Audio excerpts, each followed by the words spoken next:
Okay, so this is going to be a 3-minute breakdown on Mike Evans. A lot of people have been disrespecting him recently, saying he's not a top 10 receiver. He easily is, in my opinion. I don't care where you have him in your top 10.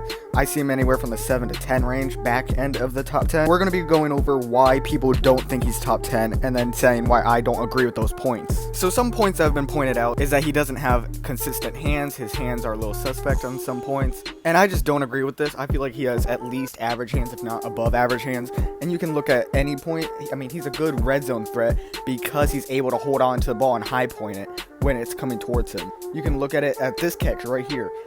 This should not be a catch. I don't know how he came down with this ball. It was ruled incomplete after further review, but still, I don't know how he caught this football. That's not a receiver with bad hands. His route running, this is something that a lot of people point at, and he is not an elite route runner by any means, but I do think he is the best route runner when it comes to curl routes and comeback routes. He always plays physical at the top of those routes, creating a ton of separation from the corner. I don't think there's a receiver that does it better than him in the NFL. He also runs goes very well. I don't know exactly why he's always burning these corners, considering he's not really fast like a lot of other top 10 receivers, but he just always seems to be open on them. And there's even like missed opportunities when he's wide open on them. But that's just a lot to do with the quarterback play. You got Tom Brady, who didn't look good for some of the season, and you got Jameis Winston, who's obviously Mr. 30 for 30 in 2019. They both missed a lot of wide open Mike Evans throws. He's really good at making sideline catches. I feel like whenever it comes down to the sideline, he always knows how to get his feet down. There's never like a point where I'm worried that he won't catch that ball.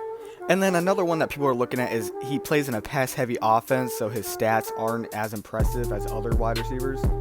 But you can look at someone like Julio Jones, who has played in, if not the same type of pass-heavy offense, a more pass-heavy offense.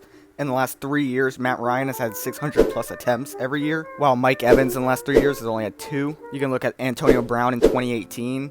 He led the NFL in receiving touchdowns and 1,300 yards, and Big Ben led the NFL in pass attempts. I just feel like playing in a pass-heavy offense, obviously you're going to produce more, but Mike Evans isn't the only wide receiver to play in a pass-heavy offense. His consistency is some of the best that we've ever seen. We've never seen a receiver put up the type of numbers that he has over his years. That's just due to him playing at a high level over the course of 7 years. Here's how he played against more of the elite corners he played this year. Besides Marshawn Lattimore, where he really wasn't given a chance, I feel he fared well against every other corner. Jair Alexander, I feel none of those targets that he got that game were actually catchable. Some of them were miscommunications by Tom Brady, overthrows by Tom Brady.